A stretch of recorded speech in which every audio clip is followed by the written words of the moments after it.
America के अंदर Trump जैसे राजा आते हैं। ये वो राजा हैं जो बिना किसी कैलकुलेशन के सीधा फैसला लेते हैं, और इन्होंने हाल ही में एक ऐसा फैसला लिया जिससे दुनिया के अंदर एक भय बैठ गया कि कल को यदि ओपन सोर्स पर पाबंदी लग गई तो क्या होगा। आप पूछेंगे मतलब, ओपन सोर्स का मतलब जिसका यूज सब कर सकते हैं, आप और हम जैसे आज इंटरनेट के रूप में गूगल का यूज कर रहे हैं, सर्च इंजन के रूप में यूज कर रहे हैं, यूट्यूब का यूज कर रहे हैं। सोचिए अगर कल को अमेरिका ही कह दे कि नहीं, इसका इस्तेमाल नहीं करने दिया जाएगा। कीजिए तकनीकी के ऊपर यह विचार कैसा है कि यदि अमेरिका इन चीजों को कंट्रोल करने लग जाए और कहे कि मैं ऐसा नहीं हूं। सर क्या कल्पना जगत में रह रहे हो?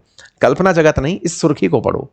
एंथ्रोपिक क्लॉड, एंथ्रोपिक वो कंपनी जो क्लॉड एआई के लिए जानी जाती है, अमेरिका ने उसे साफ कह दिया है कि वो अपना फेबल 5 मॉडल दुनिया को नहीं बेचेगा। एंथ्रोपिक को डिसेबल करने के लिए कह दिया है कि अपना जो फेबल मॉडल है वो दुनिया को नहीं देगा, अमेरिका में ही रहना चाहिए, अमेरिका के बाहर वो मॉडल नहीं जाना चाहिए। अब आप में से कईयों को तो ये पता ही नहीं है कि ये चल क्या रहा है, और इस बीच में वहां पर लड़ाई इस बात की चल रही है ये मॉडल दुनिया वालों को मत दे देना। आसान रूप से बताऊं, आप मोबाइल यूज करते हैं, मोबाइल में जैसे अपडेट आते हैं, नया अपडेटेड वर्जन आता है, आप में से किसी ने कोई अपडेटेड वर्जन चाहा लेकिन आपको रोक दिया गया क्योंकि आप भारत में रहते हो, आपको इसकी अधिकार नहीं है।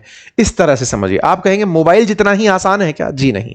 तकनीकी में जिसके पास श्रेष्ठ तकनीक है वो दुनिया पर राज कर रहा है। यही तो आपने देखा है, आज चाइना दुनिया के सामने तेजी से आगे बढ़ता दिख रहा है क्योंकि तकनीक पर कंट्रोल करना सोचना शुरू कर दिया है।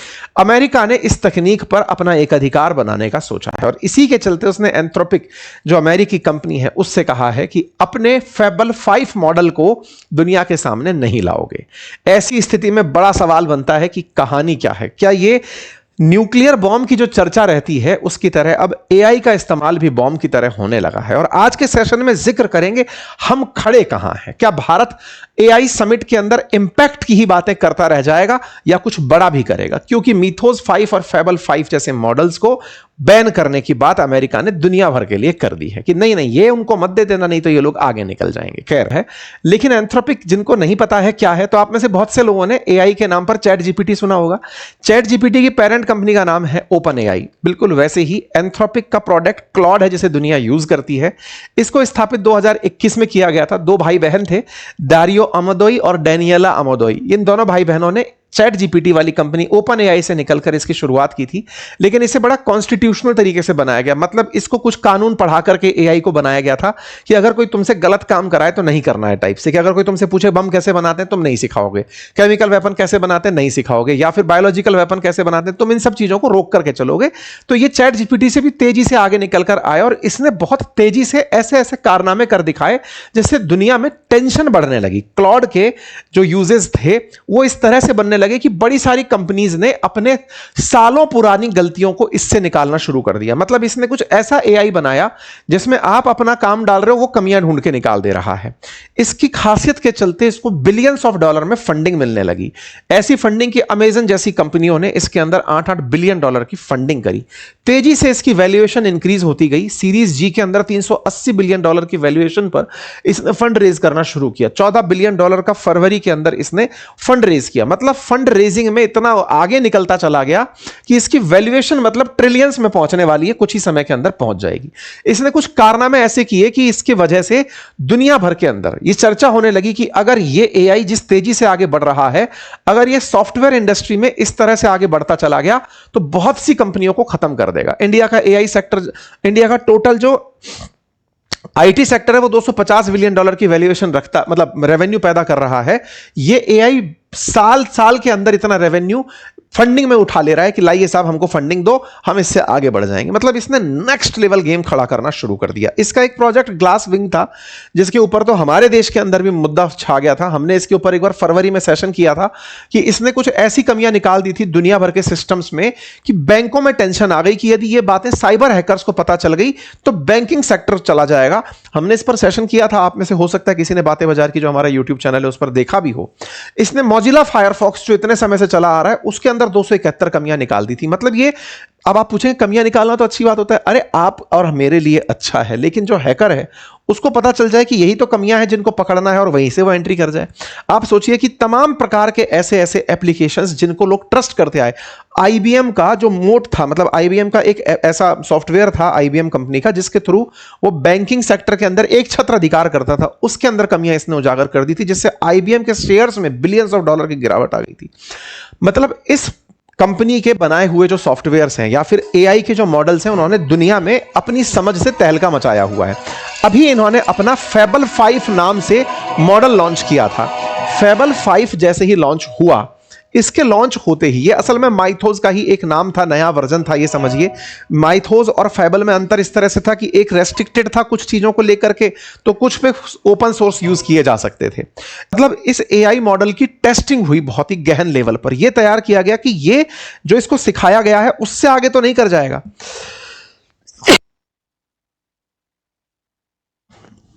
तो एआई के इस तरह के यूजेस ने लोगों में चिंता व्यक्त करना शुरू कर दिया कि यार ये खतरनाक हो सकता है।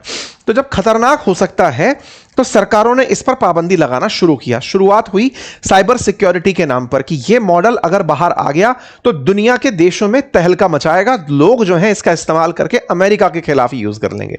तो साइबर हमलों का सबसे पहला डर बना। दूसरा, इसको आपने कहा कि बायोलॉजी से पता करके बताओ बायोलॉजिकल वेपन कैसे बनाते हैं। ये इतना इंटेलिजेंट मॉडल बना दिया कि दुनिया भर की जानकारियों को अपने अंदर समेट करके वो जवाब दे रहा था जिन जवाबों से चिंता हो गई कि ये जवाब अगर किसी दुश्मन को पता चल जाए। आज कोई सोच रहा है कि न्यूक्लियर बम कैसे बनाए, सोचो ये सिखा रहा हो तो, ये बायोलॉजिकल वेपन बनाना सिखा रहा हो या फिर साइबर अटैक करने के तरीके सिखा रहा हो। ये मैं आपको बहुत बेसिक तरीके से बात बता रहा हूं। इस प्रकार के जो मॉडल्स थे, उन मॉडल्स के ऊपर सारा की सारा खेला शुरू हुआ। मतलब आप ऐसे समझिए कि फेबल 5 करके जो इसका मॉडल था ना क्लॉड का, अब इसे डिसेबल कर दिया गया है इंडिया के अंदर और दुनिया भर के देशों में, इंडिया से, अमेरिका से बाहर के सभी देशों में इसे रोक दिया गया है। क्योंकि इसकी जो उत्कृष्टता थी ना, श्रेष्ठता थी ना, वो बाकी जितने भी थे, चाहे जेमिनाई था, चाहे मतलब जेमिनाई का जीपीटी 5.5 था, क्लॉड का खुद का ओपस 4.8 था, इवन माइथोस था, उन सबसे ऊपर इसका, मतलब अगर आप इसको एजेंटिक कोडिंग में यूज कर रहे हैं तो इसकी एक्यूरेसी 80.3% पहुंच जा रही है। एजेंटिक कोडिंग के अंदर, नॉलेज वर्क के अंदर, मतलब ये तमाम जो पैरामीटर्स जिस पर इसे नापा जा सकता है, वहां पर ये बहुत अल्टीमेट परफॉर्म कर रहा था। इसकी परफॉर्मेंस से पहले ही अमेरिका चिढ़ा हुआ था, क्योंकि इन दोनों भाई बहनों ने, जो इसको बनाने वाले थे, इन्होंने अमेरिकी सरकार से यह मना कर दिया था कि हम आपको अपने एआई मॉडल का यूज करने नहीं देंगे। असल में हुआ यह था, फरवरी के अंदर अमेरिकी डिफेंस विभाग यानी पेंटागन ने इनसे यह कहा था कि आपका एंथ्रोपिक हमें यूज करना है। इन्होंने मना कर दिया कि नहीं सर, हम यूज करने नहीं देंगे, क्योंकि आप यूज करेंगे फिर आप हमें औरों को यूज करने से रोकेंगे। इससे डिफेंस मिनिस्टर नाराज हो गए थे। यह जून की कटिंग है जिस समय उनकी प्रतिक्रियाएं आ रही थी, क्योंकि सेक्रेटरी ऑफ वॉर पीट हेग्सेथ ने इनको धमकाते हुए कहा था कि आप हमें यूज करने से नहीं रोक सकते। एंथ्रोपिक ने कहा कि सर, आप जो काम करेंगे वो दुश्मन की सेंधमारी करने में करेंगे, आप इसका उपयोग मानव नरसंहार में करेंगे, हम आपको इसका इस्तेमाल नहीं करने देंगे। अमेरिका ने जबरन कह करके एंथ्रोपिक का एक्सेस मांग लिया कि हमें दो ये एआई, हम सरकार है, हमारा सॉवरेन एआई है, अमेरिका में रहकर तुमने अगर बनाया है तो इस पर हमारा पहला अधिकार है, अगर तुमने हमें इसका इस्तेमाल नहीं होने दिया तो हम इसे बिकने नहीं देंगे। अब क्या था कि वो लड़ाई अब सामने निकल कर आ गई है। तो अमेरिकी सरकार खुद इसका यूज करना चाह रही है, लेकिन उसे दुनिया को नहीं देना चाहती। अब मामला कैसे फैला, हुआ क्या? असल में इस पूरी कंपनी के अंदर ना अमेज़न ने बहुत बड़ा इन्वेस्टमेंट किया हुआ है। आंकड़े बताते हैं कि लगभग $8 बिलियन का इन्वेस्टमेंट है अमेज़न का एंथ्रोपिक के अंदर। अब होता क्या है कि अमेज़न ने इस एंथ्रोपिक के नए मॉडल का, यानी कि क्लॉड के जो फेबल 5 मॉडल है, इसकी टेस्टिंग करना चाहा। टेस्टिंग करना चाहा से मतलब है कि चेक करते हैं कि क्या क्या कर पा रहा है, क्या क्या नहीं कर पा रहा, कहीं इसने कोई कानून तो नहीं तोड़ा, कहीं इसने कोई नियम तो नहीं तोड़ा। तो उसने हुआ ये कि अमेज़न के जो रिसर्चर्स हैं, उन्होंने एंथ्रोपिक के मॉडल के ऊपर से जेल ब्रेकिंग करवाई। जेल ब्रेकिंग का मतलब समझिए कि मैंने आपको सिखा रखा था कि ये नहीं करना है, लेकिन मैं ही आपकी परीक्षा लेना चाहता था कि देखूं तो सही कहीं ऐसा तो नहीं है। जैसे आपने मुझे कहा भ्रष्टाचार नहीं करना है, लेकिन किसी और के माध्यम से आपने पैसे भिजवा के देखा कि अरे यार कोई देख तो नहीं रहा था, चलो ले ही लेते हैं। बिल्कुल वैसे ही अमेज़न खुद पैसा लगाया था एंथ्रोपिक में, लेकिन चाहता नहीं था कि ये नियम तोड़े, क्योंकि नियम टूटते ही बाद में पता चले कि कोई ऐसा बवाल मचता तो अमेज़न को और बड़ा नुकसान होता। तो अमेज़न ने अपने वैज्ञानिक बिठा करके इसकी जेल ब्रेकिंग एक्टिविटी को जांचना चाहा कि चेक करते हैं कि इस फेबल 5 ने कुछ तोड़ा तो नहीं, मामला तो नहीं छोड़ा। भाई साहब, उसके अमेज़न के जो साइंटिस्ट थे, जो वैज्ञानिक थे, जो उसके रिसर्चर्स थे, उन्होंने ये जानकारी निकाल ली कि फेबल 5 ने फिर से कुछ नियम तोड़ दिए हैं। नियम तोड़ने का मतलब है कि इसका दुरुपयोग किया जा सकता है। ये चीजें अभी भी वो कर रहा है जो इसने मना की थी। उन्होंने शिकायत कर दी, सोचो इन्वेस्टर ने शिकायत कर दी अमेरिका की सरकार को कि सर देखो हमारा ही है प्रोडक्ट तो, लेकिन ये गड़बड़ कर रहा है। अब आप पूछेंगे गजब पागल है अमेजन, खुद पैसा लगाया एंथ्रोपिक में और खुद ही जाकर सरकार को सूचित कर दिया। इसके 3-4 मायने निकाले लोगों ने। पहला ये कि अमेजन ने भले ही पैसा लगा दिया हो उस कंपनी के अंदर, लेकिन वो ये नहीं चाहेगा कि एक दिन उसकी यही कमी अमेजन के शेयर को नीचे ले आए, नंबर एक, क्योंकि किसी और को पकड़ में आ गया तो क्या होगा। नंबर दूसरा, अमेजन खुद भी भले ही एंथ्रोपिक में पैसा लगाकर खुद को सुरक्षित रखना चाहता हो, लेकिन वो ये नहीं चाहेगा कि एंथ्रोपिक एक दिन इतना बड़ा प्रोडक्ट बन जाए कि अमेजन जैसी बड़ी टॉप कंपनी को वो अपना सब्सिडियरी बनाने के बारे में सोचे। तो वो कई तरह के चेक एंड बैलेंसेस हैं जिसकी चर्चाएं फिलहाल हो रही हैं, लेकिन कुल मिलाकर के अमेजन ने जिस तरह का प्रयास किया, एंथ्रोपिक को वर्ल्ड वाइड रोक दिया गया। अब चाहे जो भी कारण रहा हो, कुल मिलाकर के कारण यह रहा कि एंथ्रोपिक अब बाहर नहीं जाएगा। अब ये बातें हो गई बड़ी बड़ी साहब। अब ऐसी चर्चाएं जब होती है तो हम और आप सोचते हैं कि हम कहां खड़े हैं। तो भाई साहब कुल मिलाकर यह है कि अब तकनीकी का ग्लोबलाइजेशन खत्म हो चुका है। ये मैं नहीं कह रहा, जोहो के फाउंडर श्रीधर वेम्बू का कहना है कि अमेरिका ने दुनिया को कहा था वैश्वीकरण, विश्व परिवार है, दुनिया भर को टेक्नोलॉजी हम फ्री ऑफ कॉस्ट देंगे, ये करेंगे वो करेंगे। बोले अब खत्म हो चुकी हैं चीजें। क्यों खत्म हो चुकी है? जिस तरह से तकनीकी को उन्होंने एक अधिकार में यूज करना शुरू कर दिया, कल को ओपन सोर्स जितनी भी चीजें हैं, चाहे फेसबुक है, यूट्यूब है, इंस्टाग्राम है, ये जितनी भी हैं, अमेरिका हो सकता है इनकी पाबंदी पर काम करे कि नहीं नहीं साहब हम यूज करने नहीं देंगे।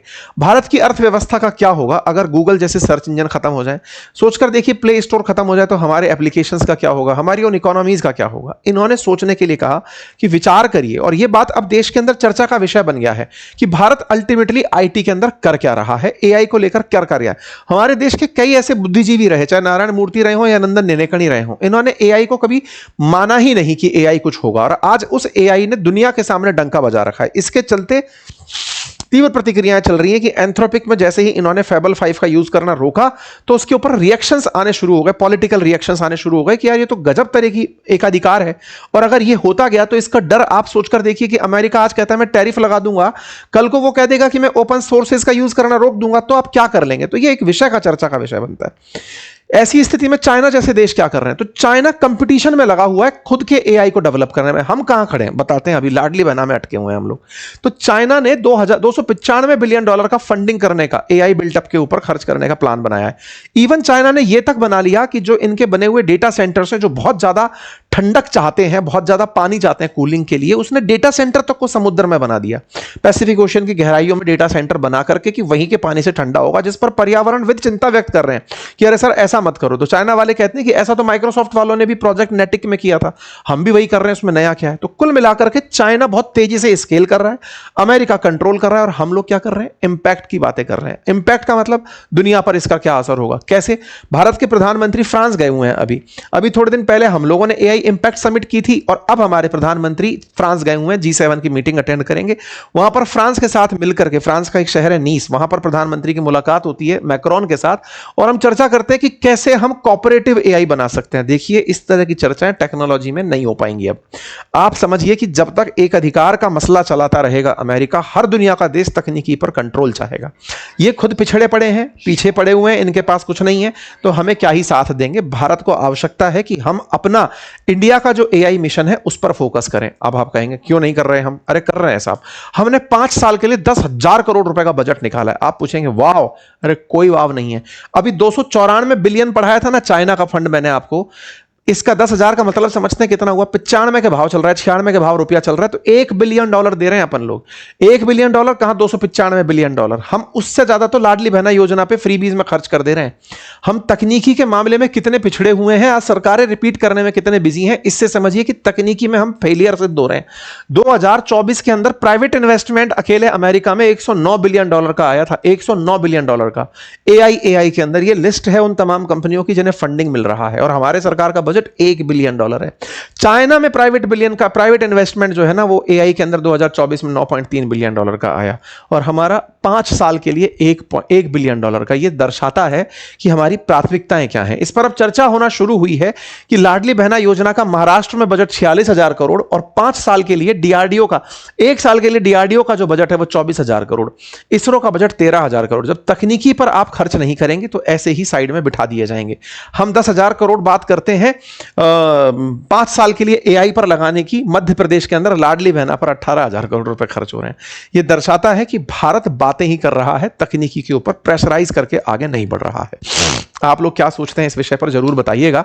चैनल पर नए हैं तो सब्सक्राइब करिए, अपनी राय कमेंट बॉक्स में जरूर रखिए। बाकी कुछ और सेशंस भी हमने आपके लिए पोस्ट किए हुए हैं, आप उन्हें भी देख सकते हैं। बहुत बहुत धन्यवाद।